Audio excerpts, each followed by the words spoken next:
Əsas ixtisası kimya olan 19 yaşlı bir gənc 1850-ci ildə Georgiya əyalətində tibb işçisi olaraq müstəqil həyata başlayır. Tibb və cərrahiyyə işlərinin ardınca Kolumbusda özünə bir aptek açır.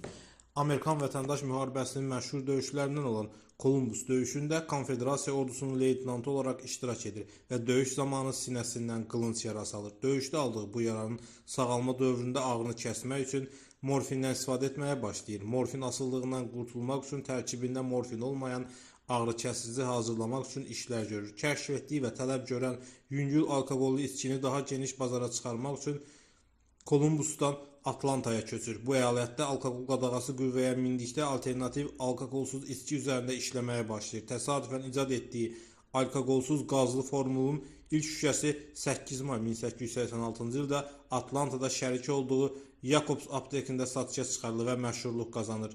Hekayəmizin qəhrəmanı John Stitt Pemberton ixtira etdiyi içki isə Coca-Cola'dır.